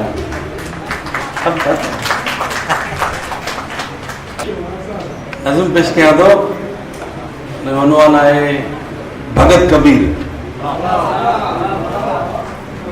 केतिरा कड़काट पिया था ॿुधनि केतिरा कड़काट पिया था ॿुधनि पर कबीरा रूह जूं लहरूं कनाइनि छो नथा अल्लाह ऐं इंसान जा धागा ॾिसनि छो नथा हल्लाद ऐं जुल्लाह खे पेवनि पवनि छो नथा के तंद खे के तुज़ सां तारे वठनि छो भला तो हम परस्तीअ मेर ॻोढ़ जंदा वतन ॾांद चाकीअ जा लॻनि था जेफिन हिक जाइ ते ऐं चकर साॻी फिरे थी साॻिए ॾींहुं दायरनि में खूह मानसदा रहिया राम ऐं रहीम जी मंज़िल नज़र आई नथनि छो पिया तड़पनि हिकिड़ी बूंद लाइ छो पिया पासा रहनि जब थल सी छो नथा पंहिंजे दरियाउनि मां ॾिसनि पियनि तू बनारस खे उकारे रात ठारे पार में ये सदी सूरन भरी बेचैन तोड़ाए हुई धो इंतजारिय जूं घड़ियूं तस्बीह वांगुरु वियो टुटी छा त निकितो शौं हिकिड़ो बेर हम हिक मां वटां जंहिं खणी मूं साजियां ॿार खे पाणी हवाले हो कयो हिकु दफ़ो या ॿियो दफ़ो सोवार ही मंज़र ॾिसो सरज़मी काशी नगर मुखड़ीअ मञा टिड़ी पई जिन ख़यालनि तोखे पाणी में छॾियो लोही हुयो जिन ख़यालनि ताव में तोते हयूं के तो मतूं ज्योतिषिन जो तो सॼो निज़ाम ड्राहे आ छॾियो तो फ़क़ीरा मंगणनि जो बाण ड्राहे आ छॾियो हर नदी जमुना किनारे जियां पई तोसां वहे हर नदीअ खे वकरनि सां धोई तो उजरो कयो नील जा पत्ता हुया तुंहिंजो बदन तो बदन तुरहो वणियो हर तार में छा अनोखी सार आंदई खोखले संसार में तो सेवर पे हटाया हाँ मता तो कंगन खे उड़ायो झर मथा छा पखेड़ा प्या उड़ावर छर मथा तो अमृत देवते राई वारू थाऊ पुजारी झलो सो तुर थियो जात पातन मां कढी उजलो कई देर तान दबदबो झीणो कई जेको मालिक खे सुञाणे कोन तो पाप खे पीड़े हटाले कोन तो उन जी ॻाल्हियुनि में अची झुकरो ना कंध खे पेरनि ते आणे केरु अॻियां किरो ना तो हुजरनि में ॾिठो कचियूं वयूं जिन जी हालत ते पढ़िया कालियूं रनियूं केतिरियूं साकनि जी आॾो इज़तूं नीलाम थियूं केतिरियूं जुबन मथां कर राहतूं पीअण कढियूं, केतिरनि जा पार खाधड़ा मुर्शिदनि करे छॾिया, केतिरियूं त्रिशूल आॾे बसरूं संदियूं रहियूं, केतिरियूं बाहि में तबाह थी सड़ंदियूं रहियूं। तूं सुतल खां अॻे काथे हुई? गाफ़िलनि में घेरियल हो तूर सारो, तूं कुनाई आहिनि जूं बेवसियूं, केरु तो तोपिन करे ही मालिकियूं।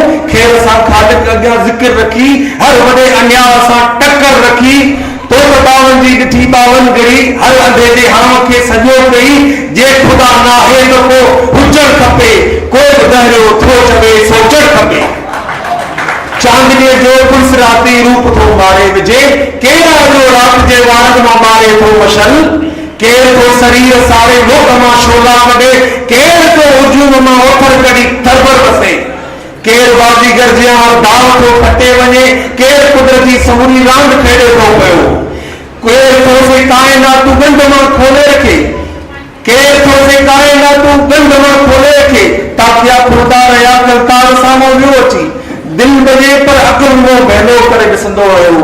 जंग में हिकिड़ो वचन दाणो कबीरा तूं हुए, केरु तोखे पाण सां रखी वॾो रुतबो खटे। नाथियोगिन जी रियादत मां अची पुख्तो थिए, मारिफत में तूं तराना नंद जी आवी पुगे। जे त तुंहिंजे रूह खे बदरूह खां अलॻि करे साओ कयो, ढाओ कयो, तो उन्हीअ खे मूर्तियुनि जे इश्क खां जो कयो। तीर्थूं यात्राऊं इंसान जे अंदरि अथव, गुरुद्वारा मस्जिदूं मंज़र कलीसाऊं सवे सभु आवाज़ी सोच मस्बत में करिश्मा थियूं रखनि। बस रुगो मूरत दिलियूं हिन गुज खे ॻोल्हे वठनि, ज़िंदगी भरपूर ऐं पुरनूर माणे थियूं सघनि। ज़िंदगी जे रोअण खां लानत कान ईंदी टपी, मूं चयो पर मूं आवाज़ मुंहिंजे पियो वञा, हीउ पराॾो सॼो साॻियो हिकु पिटाई हो ॾिनो, खोड़ फुटमाऊं ॾेई सर मथे पुसरायो वियो। हीउ फसादी ही इलाही साॻिए धंधे लॻल, अॼु बि तिन वटि साज़िशनि जो आहे कोई सिलसिलो, किनियूं तावीलूं अञा बि शान शौक़त सां हलनि। केतिरो माण्हू वञो को मुफ़लिसी में थो रहे, ज़े नज़ारी लाल गोॾनि जियां सोचनि पिया, ज़े नज़ारी लाल गोॾनि जियां सोचनि पिया।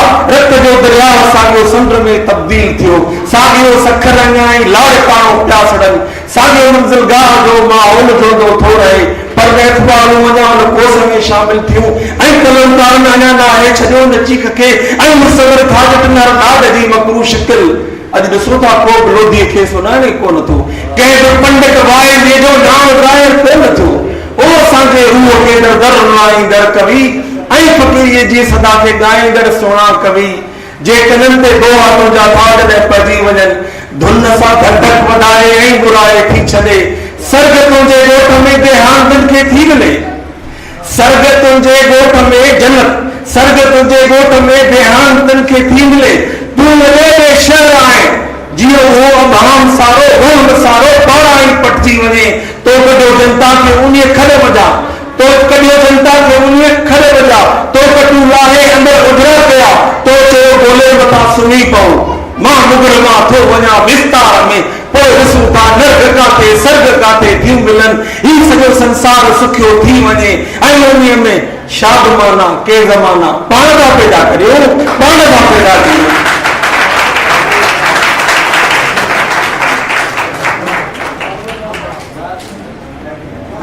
सागर जिन शेर सां गॾु मां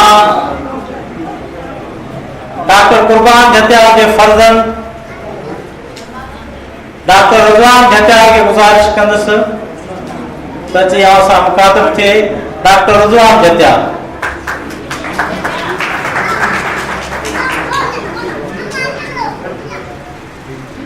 सभिनी पिंडाल में वेठनि, परे परे खां आयल, फुलजी दादू खां आयल, हैदराबाद खां आयल, सभिनी खे वेलकम चवां थो। अॼु जे दौर में कंहिंजे लाइ 5 मिंट कढण बि वॾी ॻाल्हि आहे।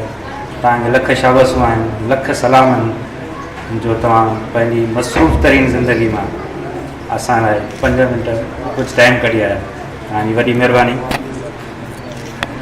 असल में मां डॉक्टर इरफान, डॉक्टर शकीला जिते बि आहियूं या सुभाणे जिते बि हूंदासीं, भले प्रोफेसर थी वञूं, केॾा वॾा डॉक्टर थी वञूं, सर्जन थी वञूं, बिज़ाते ख़ुदि असांजी का हैसियत न आहे, असां कुझु बि न आहे। पर जॾहिं असांजे नाले सां सना डॉक्टर कुर्बान लॻे थो त सच पुछो त असांजो गाठ 2 फुट मथे थी वञे थो। असां पाण खे ख़ुशकिस्मत ख़ुशनसीब घराणे सां सम्झूं था त असां एॾे वॾे माण्हू जे घर में निकिरियासीं। वरी असांजी रब साईं असां ते नेमत आहे, छो जो बाबा डॉक्टर कुर्बान पाण में हिकु परफेक्ट इंसानु हुयो। परफेक्ट ज़ात त ख़ुदा जी आहे, को बि इंसानु परफेक्ट न आहे, पर बाबा साईं जी ज़िंदगी में जेके पहलू हुया सभु मुकमिल हुया। केतिरा ई संदसि किरदार हुया, किथे बि अव्हांखे झोल न मिलंदो। मुंहिंजे मड़ वेठी आहे, चवंदा आहिनि त माउ खां बग़ैर घर क़ब्रिस्तान आहे, पर मां चवंदुमि हा बिल्कुलु माउ खां बग़ैर घर क़ब्रिस्तान आहे, पर बाबा जानी खां सवाइ घर नथो रहे। उहो क़ब्रिस्तान ई मिसल उनजे मिसल ई वीरान थी वञे थो। बाबा जानी जो हुजण बि ईअं ई ज़रूरी आहे जीअं घर जो अमड़ हुजणु ज़रूरी आहे। सॼो ॾींहुं पाण क्लिनिक ऐं अदबी ज़िंदगियुनि में मसरूफ़ तरीन रहिया, पर जॾहिं बि मंझंदि राति या घर ईंदा हुआ त घर मुकमिल थी वेंदो।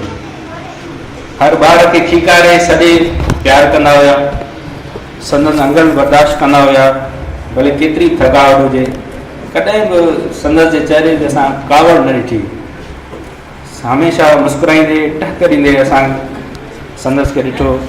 असांजी अक्सरत शिकायत हूंदी, ख़ासि करे मुंहिंजी, त तव्हां घर खे टाइम घटि था ॾियो, क्लिनिक खे टाइम घटि था ॾियो। अदब, सिगार, सहाबत, रेडियो ई तव्हांजा साथी आहिनि, भई घर त तव्हां पासीरो करे छॾियो आहे। अक्सर मां चवंदो हुअसि त ॿिया डॉक्टर ॾिसो, पंहिंजी हिकिड़ी इमेच्योरिटी वारी लाइफ में जॾहिं मैट्रिक में हुआसीं या इंटर में, त ॿिया डॉक्टर ॾिसो किथे पहुता आहिनि, तव्हां सां गॾु जेके हुआ कारूं बंगला, छो त असांखे उहा शइ ओॾी महिल बहितर पई लॻी। पर जॾहिं पाण चवंदो त हा बिल्कुलु मूं कार बंगलो न ठाहियो आहे, ऐं टक ॾेई चवंदो त पर मूं इज़त कमाई आहे, नालो कमायो आहे, सॼी सिंध में मुंहिंजा दोस्त आहिनि। ऐं जॾहिं तव्हां मां न हूंदुमि त तव्हांखे ज़रूरु अहसासु थींदो त मां छा कमायो आहे। ऐं अॼु ई असांखे सम्झ में अचे थो त उहा कमाई आहे जेका कॾहिं खुटणी न आहे ऐं हमेशह वधंदी। पाण वॾो शाहूकार हुयो, उहा दौलत कमाई हुई जेका खुटे ई न पई। असां सभिनी दोस्तनि जा महिरबानी आहियूं ऐं पाण हर रिश्ते सां निभायूं। अज़ीज़ हुजनि, दोस्त हुजनि, भाइर हुजनि, भेणूं हुजनि, विनी हुजे, औलाद हुजे, हर रिश्ते सां मिसाली किताब बणिजी निभायूं ऐं पंहिंजी ज़िंदगी खे भरपूर नमूने गुज़ारियईं, वक़्त खे इंजॉय कयईं, पाण इलाइक़े जी ख़िदमत कयईं। का राति ख़ाली न हूंदी जो असांजे दर ते मरीज़ न अचे ऐं दर न खड़के। केतिरो बि असां जॾहिं प्रैक्टिकल लाइफ में आहियूं त ॾिसूं था केॾी प्रैक्टिकल लाइफ टफ आहे, केॾो थकावट आहे, पर उन हूंदे बि पाण सभिनी मरीज़नि खे सॾ में सॾ ॾिनई ऐं पंहिंजे पेशे जो हक़ु आहे उहो अदा कयईं। अबादी बेशुमार ॻाल्हियूं आहिनि जेके असां रोज़मर्रा जी ज़िंदगी में यादि कंदा आहियूं। शलई को ॾींहुं हुजे जंहिंखे असीं यादि न कयूं। हिकु ॾुख ज़रूरु रहंदो त जेको संदसि जो ख़िदमत जो हक़ु हुयो उहो असां अदा न करे सघियासीं। वक़्त खां अॻु में असां खां विछड़ी विया, ख़बर न हुई त एतिरो जल्दी विछड़ी वेंदा। शुगर ब्लड प्रेशर सां 20 सालनि सां विढ़िया। वफ़ात खां 3 साल जॾहिं ख़बर पियनि त संदनि जा गुर्दा ख़तमु आहिनि त चाचा हाजी जे घर में हुयासीं, लियाकत साहब जे घर में, त पाण ॾाढा रुना हुआ।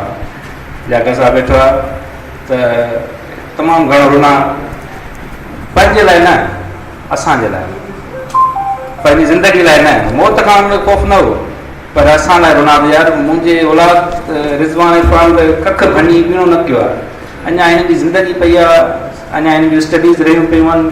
मुंहिंजा पोइ 5 न्याणियूं आहिनि, 5 3 भाउ पुट आहिनि। उहे कीअं ज़िंदगी गुज़ारींदा, मूंखां सवाइ उन्हनि जो छा थींदो। बहरहाल ॻाल्हियूं घणियूं आहिनि। पाण कॾहिं बि महसूसु न कराई त मां सख़्तु तकलीफ़ में आहियां। क्लिनिक पिया हलायूं, डायलिसिस जे दौर में बि 3 साल डायलिसिस थी बाबा साईं जी। उन दौर में बि हर ॿिए 3 ॾींहुं डायलिसिस थींदी, मोरे नौशरे वेंदा, सख़्तु तकलीफ़ हूंदी।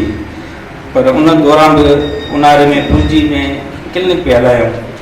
पाणी पीअण मना हूंदो, पेशाब न हूंदो, सभु तकलीफ़ूं हुननि पर कॾहिं मूंखे न चई बाबा हाणे अची तूं क्लिनिक संभाल, मूंखां नथो थिए बसि ईअं मूंखे न चई। मूंखे चवंदो बाबा तूं पंहिंजी पढ़ाई कंटिन्यू कर, तव्हां पंहिंजे मक़सद सां लॻा पिया हुजो, असांखे कॾहिं बि डिस्टर्ब न कई ऐं पाण ई सभु तकलीफ़ूं पाण ते कयूं, जेका इहा तमामु वॾी क़ुर्बानी आहे। चवंदा आहिनि त अबो अण लभो आहे, बेशक अबे खां सवाइ ज़िंदगी कुझु ई न आहे। अॼोके ॾींहं ते बसि इहो आहे यादि करे दिली सुकून महसूसु थींदो आहे त असांखे सालों साल यादि कंदा रहंदासीं ऐं अवां दोस्तनि जो साथ रहियो त इंशाअल्लाह हर साल यादि कंदा रहंदासीं। दोस्तनि जी वॾी महिरबानी। Thank U.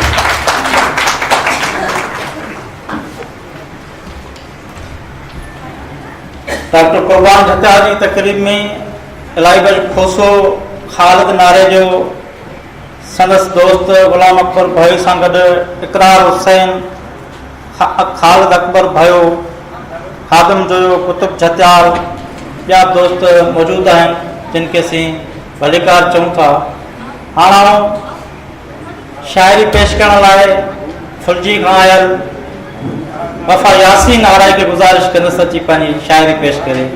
वफ़ा यासीन आराय लाइ भरपूर तारीफ़। जे ईंदे चवंदई आ वेंदे चवंदई वे, छॾे सारो ॾे अङण अचिजो न, या पुछनि से पसंदि जॾहिं तॾहिं प्रेम खे ॾोरियूं जूं ॾिसनि अङण अजीबनि जा। सही स्टेज ते वेठल मुंहिंजा मुअज़िज़ दोस्त भाउ आज़ाद अनवर कंदुर साहब, मुंहिंजो वेझो प्यारो साथी साईं ताज जोयो साहब, साईं नवाज़ खान ज़ांव साहब, साईं अमन सोलंगी साहब, साईं ताज जोयो साहब, साईं पुनल सारो साहब, मुंहिंजो बचपन जो दोस्त रेडियो लिसनर जी दुनिया खां अॼु त वॾो वधी भई पब्लिशर पियो लॻे, साईं मुस्तफ़ा सोलंगी साहब, गौस जत्याल साहब, आज़ाद त वरी हेठि सागर आज़ाद सागर, असांजो अनवर कंदुर साहब ऐं ॿिया मुंहिंजा फुलजी वासी साम्हूं हाजी खादिम जोयो, डॉक्टर जावेदा साथी गुलाम रसूल खोसो साहब, साईं आफ्ताब शाहिद उथियान सजाद साहब, ॿिया सभु जत्याल बिरादरी, मामंद हाशिम हज़ूर बख्श, जेके नाला रहिजी विया, मुंहिंजा आदड़ियूं, मुंहिंजा भेण, मुंहिंजा भाई, अस्सलाम। साईं जीअं त हीउ मुंहिंजो दोस्त आहे, हुजाइतो आहे शाइर साहब दीदार शाम, हू मूंसां हुजत कंदो आहे। सवेर मज़ाक में चयो त मुंहिंजो डॉक्टर जो असांजो जहिड़े कार दोस्त, अदा मां जहिड़े कार न आहियां, कॾहिं जज़्बाती थी घुराईंदो हुई, कॾहिं इहा पंहिंजी मश्करी बि अखियुनि ते हुजे, प्यार मोहबत असां बि ॾिनो आहे, प्यार मोहबत वरिती आहे। उन खां सवाइ मां वधि खां वधि थोराइतो आहियां डॉक्टर रिज़वान जत्याल साहब इरफान, जिन खे मूं 5 क्लास पढ़ायो आहे। मूंखे फ़ख्रु आहे जो हुननि मैसेज ज़रिए, फ़ोन ज़रिए, व्हाट्सअप ग्रुप ज़रिए ऐं दीदार बि ऐं दावतूं ॾिनियूं। मां वधि खां वधि थोराइतो आहियां। मूंखे यादि आहे मां पहिरीं वर्सी में शामिलु हुयोसीं, 6वीं वर्सी आहे, त मां चयो छो न मां अॼु वञा। अॼु मूंखे उते ठटे में उॾेरी लाल एहसान मीरल जी बि उते किताब जी महूरत हुई, पर हीउ मुंहिंजे पंहिंजे घर जो प्रोग्राम आहे। हीउ मुंहिंजो ईअं सम्झ ही दोस्त साथी न आहिनि, पर हीउ मुंहिंजा, मां ईअं सम्झंदो आहियां त हीउ मुंहिंजा घर जा भाती आहिनि, मां हिननि जे घर जे भाती वांगुरु आहियां। साईं मां ईअं चवां त डॉक्टर कुर्बान जत्याल ते मां कुझु चंद लफ़्ज़ ॿ टे जुमिला मां ॻाल्हाए, पोइ मां पंहिंजी हिकु अधु शाइरी पेश कयां थो त डॉक्टर साहब खे बिल्कुलु हर दोस्त असां चवंदा हुआसीं, डॉक्टर साहब चवंदो हो त मां सभु कुझु ठाहियो आहे। ही जेके दोस्त आहिनि सॼी सिंध में, सही मुंहिंजी जेको सो दौलत आहे, मुंहिंजी दुनिया आहे।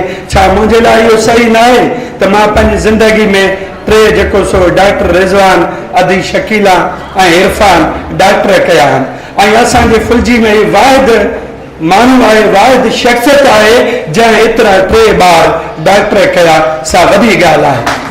छा हुन कुझु न खायो आहे, इहा ई वॾी जेको सो मिरास आहे। डॉक्टर साहब जेको बूटो पोखियो उन जा ही गुल आहिनि, उन्हनि जेको सो मेवे जी सूरत में ही जेको सो उभरी आया आहिनि। असांखे उहो ई प्यार ॾिनो अथनि, उहा ई मोहबत डॉक्टर वारी ॾिनी अथनि। हे डॉक्टर हिननि खे शफ़क़त ऐं प्यार मोहबत ॾिनी अॼु उहो ई जेको सो ई अव्हां जे अॻियां असां वेठा। महिरबानी थी साईं, वॾी महिरबानी तव्हांजी साईं। बापा यासीन आहिनि, हिकिड़ी ताड़ी वॼायो।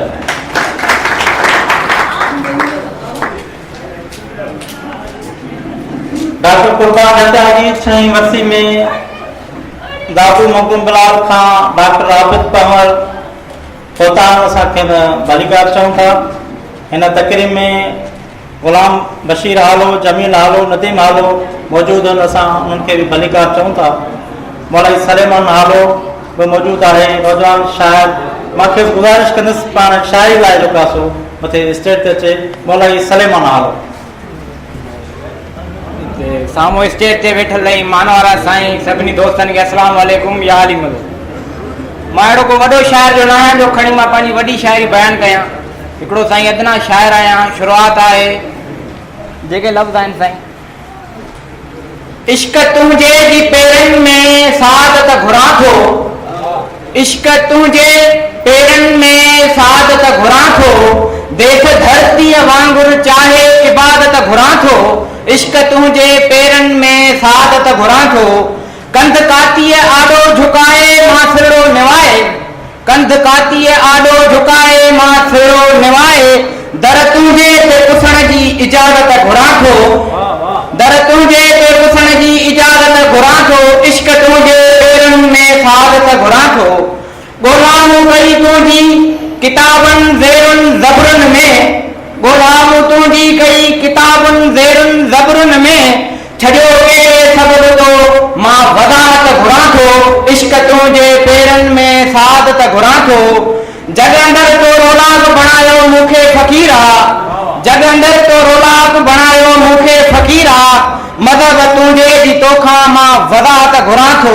इश्क तुंहिंजे पेरनि में सादत घुरां थो, इश्क तुंहिंजे पेरनि में सादत घुरां थो, अचानक तुंहिंजी ही ख़ामोशी ही तन्हाई साईं, अचानक तुंहिंजी ख़ामोशी ही तन्हाई साईं, मौलाई प्यार जी तोखां अमानत घुरां थो, इश्क तुंहिंजे पेरनि में सादत घुरां थो, इश्क तुंहिंजे पेरनि में सादत घुरां थो।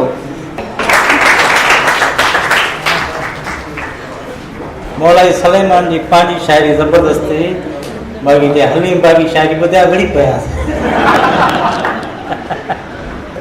सूफ़ियत हुई साफ़ कयो वर्क वजूद जो, तंहिंखां पोइ थियो जहिड़े पसण पिरीअ जो।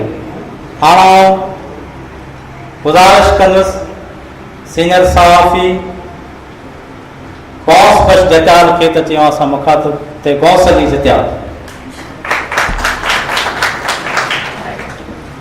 अस्सलाम वालेकुम। डॉक्टर कुर्बान जतियाल साहब जा मानायता दोस्त, स्टेज ते वेठल सिंध जा नाले वारा अदीब, शायर, दानिश्वर, पिंडाल में वेठल डॉक्टर कुर्बान जतियाल साहब जा साथी, डॉक्टर साहब के फैमिली सां ताल्लुक़ रखंदड़ असांजूं भेनरूं, डॉक्टर कुर्बान जतियाल साहब घण पासे जी शख्सियत हुयो ऐं ही दीदार शाम डॉक्टर रिज़वान, डॉक्टर इरफान, इन्हनि जी हिकिड़ी तावशी कोशिश आहे त डॉक्टर साहब जो प्रोग्राम, वरसी वारो प्रोग्राम हर साल सोने नमूने मुनक़िद कनि था ऐं ताज जो समेत समूरनि स्टेज ते वेठल दोस्तनि जो इंतहाई मशहूर आहियां, ख़ासि तौर ते डॉक्टर GM कुरैशी साहब जो। तो ये माण्हू डॉक्टर साहब के भेटा पंज लफ़्ज़नि जी भेटा पेश करण लाइ ज़रूर अचनि था। तमामु क़ीमती वक़्तु, मसरूफ़ वक़्तु, लिखण जो वक़्तु, सोचण जो वक़्तु, छाकाणि त सिंध में हिन वक़्तु थोड़ा माण्हू आहिनि जेके सिंध लाइ लिखनि था, सोचनि था, तस्बीह ॾियनि था, तरबियत ॾियनि था, कनि था उहे थोरा माण्हू आहिनि, उन्हनि मां घणनि माण्हुनि जी अक्सरियत जेको आहे सो अॼु हिते मौजूदु आहे। या डॉक्टर कुर्बान साहब जी शख़्सियत आहे जे इहा उन्हनि जी भेट आहे। मूंखे पक थी वई आहे या हिकिड़ी ख़ातिरी सां साईं गुलाम रसूल खुशू साहब मां चवंदुमि त डॉक्टर कुर्बान झचाल वाकई तमामु वॾी शख़्सियत हुयो। प्रोफेसर मदद झचाल साहब ॾाढी हिकिड़ी सुठी ॻाल्हि कई। कुझु दोस्त शायदि उनखे इहा ॻाल्हि सम्झी न सघिया त ही कबीलो या ही क़ौम ही बिरादरी शायदि यूनिट या हिकिड़ी सोसाइटी या हिकिड़ी कम्यूनिटी इन लफ़्ज़नि खां का मथां ई ॻाल्हि प्रोफेसर न कई। पर आउं चवां थो त साॻे वक़्तु जेके क्लास इंटरवल्स थियनि था फैमिलीज़ जा, बिरादरियुनि जा, क़ौमुनि जा, उन में डॉक्टर कुर्बान झचाल साहब खे उन भेटा पेश कई डॉक्टर साईं बदर साहब, उहो ज़बरदस्त क़िस्म जी भेटा पेश कई। वाक़ई बि असां साईं ताज साहब असां सही नमूने निभाए न सघिया आहियूं डॉक्टर साहब सां जेको असांखे निभाइणु घुरिजे। तव्हांखे शाबस आहे, अदीबनि खे, शाइरनि खे शाबस आहे। पर हाणे जीअं भाउ मुस्तफ़ा वारा वेठा आहिनि त रेडियो लिसनर ते डॉक्टर जो कहिड़ो कमु आहे, पर उन्हनि जो पासो ई ॼण त माना उहो माना नज़र नथो अचे। तमामु सिंध में अॼु बि रेडियो लिसनर्स मौजूदु आहिनि, डॉक्टर साहब खे ज़रूरु यादि कंदा हूंदा, या त वरी असांजी मैनेजमेंट जी का थोरी सुस्ती हुजे जो उन्हनि खे यादि नथो कयो वञे, न को वरी हुन पाण डॉक्टर कुर्बान साहब खे यादि कयो आहे। बहरहाल तमामु ज़बरदस्त तव्हां दोस्तनि सभिनी जेके हाल में वेठा आहियो ऐं जेके स्टेज ते वेठा आहियो, तव्हां डॉक्टर साहब वटि हर साल अचो था ऐं हैदराबाद में जेको प्रोग्राम थिए थो उनजी हिकिड़ी पंहिंजी रौनक आहे। डॉक्टर पंहिंजो नालो कीअं ठाहियो, अॼु बि तव्हां हुनखे कुर्बान छॾियो था त सभु सुञाणनि था, पर जॾहिं तव्हां हुन मां अली गॾो डॉक्टर कुर्बान जी झचाल, यार कहिड़ो डॉक्टर कुर्बान जी झचाल, पर तव्हां चवंदो डॉक्टर कुर्बान झचाल जा दोस्त आहियूं या माइट आहियूं, सभई चवंदा माना हुन पंहिंजे नाले ते, पंहिंजे कुर्बान वारे नाले ते एतिरो कमु कयो, एतिरो त कमु कयो जो अॼु हुनखे कुर्बान जे नाले सां सुञाणो वञे थो। कुर्बान जे हालांकि हुनजो नालो जेको आहे पूर्ण जेको आहे कुर्बान जी झचाल आहे, पर तव्हां ॾिसो त कुर्बान जी जॾहिं अलीगढ़ में उस्ताद डॉक्टर जी सुञाणप घटिजी थी वञे। हुन पंहिंजे कुर्बान जे नाले ते एॾो वॾो कमु कयो ऐं अॼु उहो सिंध जो तमामु वॾो नालो थी वियो आहे। अहिड़े क़िस्म जूं ॻाल्हियूं डॉक्टर साहब जे प्रोग्राम खे घणो अॻिते खणी हलंदियूं, ख़ासि तौर ते मां स्टेज ते वेठल दोस्तनि जो ऐं डॉक्टर साहब जे वेझनि साथियुनि जो, सुठनि दोस्तनि जो तमामु घणो थोराइणो आहे। ऐं उन डॉक्टर साहब जी फैमिलीज़ में जेके दोस्त आया आहिनि, उन खां पोइ डॉक्टर साहब जूं जेके अज़ीज़ दोस्त जेके अॼु असांजूं औरतूं सभु आयूं आहिनि, उन्हनि सभिनी खे मां सलाम पेश करियां थो त तव्हां हिन माण्हूअ खे, हिन इंसान खे जेको ही वॾो इंसान आहे असां में, असां सभिनी में, उनखे यादि कयो था। तव्हांजी वॾी महिरबानी। असांजी तकरीर में कुछ नौजवान सलाम लाशारी, शहनाज बुगियो, हैदर काबुल, माजिद रिंद, शहजाद नारेजो, सदाम सुमरो, नादर पोता नसीखन भलिकार चऊं था कि लफ़्ज़नि जा तोहफ़ा संभाल जा ऐं यादनि जी भोगना संभाल जा। लफ़्ज़नि जा तोहफ़ा संभाल जा, यादनि जी भोगना संभाल जा, तोसां निभाइण जो वचन अॼु कयो कुर्बान आहे। तुंहिंजी वफ़ा जा, पंहिंजी वफ़ा जा वाइदा संभाल जा, ही लफ़्ज़नि जा तोहफ़ा संभाल जा, ही लफ़्ज़नि जा तोहफ़ा संभाल जा। सामाईन अवां प्रोग्राम जी मुकम्मल कार्रवाई ॿुधी, उमेद तव्हांखे पसंदि आई हूंदी। इन प्रोग्राम बाबति के बि राय ॾियणी हुजे असांखे ईमेल कयो। असांजी ईमेल एड्रेस आहे info@radiovoiceofsindh.com। पंहिंजे मेज़बान वहीद मुस्तफ़ा खे हाणे इजाज़त ॾींदा, वरी कंहिं नए प्रोग्राम में अवां जी समातुनि में हाज़िर थिबो। तेसीं ताईं सदाईं गॾु।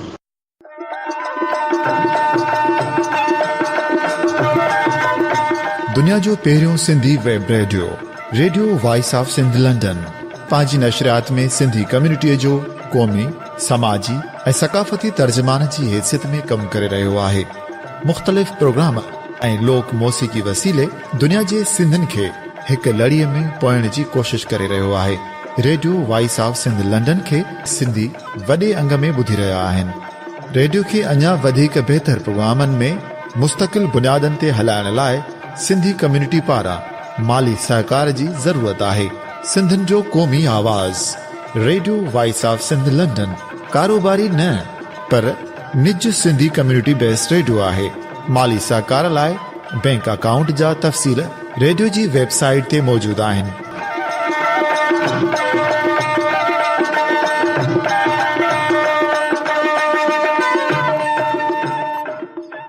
अवां जी समातुनि ताईं radio voice of Sindh London